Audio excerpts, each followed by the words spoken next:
किसान भाइयों, आप भी अगर अपने खेत पर पराली को ना जलाते हैं तो इस प्रकार आप रोटी पाटा लगा देते हैं। 3 से 4 बार हमने इस खेत पर पाटा लगा दिया और ये देखिए बिल्कुल बारीक बारीक टुकड़े हो चुके हैं और पाली भी टूट गई है और इसको हम फिर पलाव कर रहे हैं। ये देखिए आपके सामने ये पलाव भी चल रहा है। ये पलाव भी बेहतरीन लग रहा है। देख सकते हैं आप कितना हैवी पलाव चल रहा है ये। और ट्रैक्टर भी बहुत बड़ा है और चारों व्हील काम करते हैं, इसलिए ये स्लिप नहीं होता है और ट्रैक्टर ना ऊपर आता है ना नीचे आता है, एक जैसा सामान लग जाता है खेत पर। और ये आप देख सकते हैं पलाव चल रहा है हमारे खेत पर। हमने खापे नहीं जलाए हैं क्योंकि सरकार ने बैन लगाया है, जब तक हमारे गेहूं नहीं तुलेंगे वहाँ तक हम खापे नहीं पराली नहीं जला सकते। इसलिए हमारे अगली फसल की तैयारी करना है।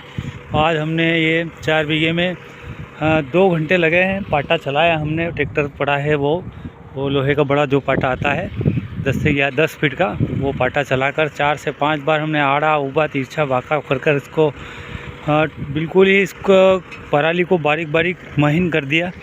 और इसको अब जो भी अवशेष बचे हैं इस पलव के द्वारा, पलटी पलव द्वारा इस खेत में इनको चले जाएंगे। तो ये 4 से 8 दिन अच्छी धूप लगने के बाद में इसको हम रोटावेटर कर या फिर एक बार इस पर बड़े जो पत्थर रहेंगे उसको पाटा चलाकर महीन कर देंगे। उसके बाद बेड बनाकर फिर इसमें अगली फसल लगाएंगे। इसमें मेहनत तो बहुत लगती है किसान भाइयों, क्योंकि पाटा चलाया है और 2-3 घंटे लग गए हैं मुझे इस खेत पर पाटा चलाने में। और इस प्रकार ये आप देख रहे हैं टुकड़े हो गए हैं और इसके अवशेष अब जो भी हैं वो ज़मीन के अंदर चले जाएंगे। तो इससे नुकसान तो नहीं है पर पैसे बहुत लग जाते हैं। 3 घंटे मेरे को ट्रैक्टर चलाने में लग गए हैं, मतलब 1000 का डीजल भराया था मैंने, 1000 रुपये लग गया है। और ये अब ट्रैक्टर वाले पलाव कर रहे हैं, ये 1000-1200 रुपये बीघे में ये होता है। और फिर इसको सुधारना है तो वापस से फिर इसको रोटावेटर भी करना पड़ेगा, क्योंकि बड़े बड़े ढेपे रहते हैं। तो खर्चा तो आता है किसान भाइयों, पर क्या करें, मजबूरी, अगली फसल लगाना है। और पास में क्या है कि खापे अगर जलाते हैं तो वो पास में गेहूँ भी खड़े हैं, अभी कटे नहीं हैं, वो 4-5 दिन और लगेंगे। और फिर उसके बाद में किसान भाई के अगर हम पराली जलाते हैं, दूसरे किसान का खेत भी पास में लगा हुआ है तो वो भी खापे जल जाएंगे, तो उनके भी गेहूँ अभी सोसाइटी में नहीं तुले हैं। इस कारण यहाँ से 10 से 15 किसान जो भी आसपास दिख रहे हैं सभी ने पराली नहीं जलाई है। कारण वही कि आज अगर जला दिया सैटेलाइट से पकड़ आ जाएगा कि कौन किसके खेत पर खापा जला रहा है, पराली जला रहा है, तो उसकी गेहूँ तोलेंगे नहीं, ये डरा रहे हैं।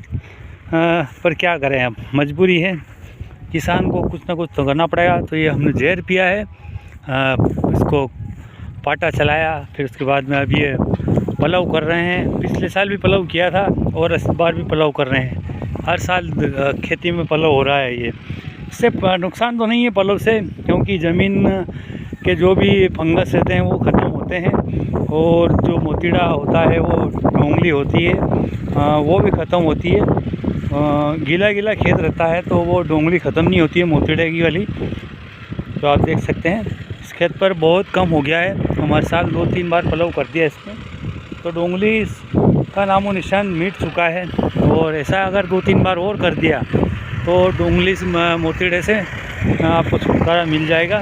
तो ये पलाव चल रहा है हमारे खेत पर। ये देखिए चारों व्हील काम करते हैं इसका, तो स्लिप नहीं मारता है और पलाव भी अच्छा लग रहा है। आप देख सकते हैं कितनी अच्छी खाई पड़ रही है इसमें, और ना ऊंचा है ना नीचा है, बिल्कुल समतल मात्रा में एक जैसा टगर दिख रहा है आपको। वीडियो अच्छा लगे तो लाइक ज़रूर करें, शेयर करें, कमेंट करें। जय हिंद, जय भारत, जय जवान, जय किसान, जय श्री राम।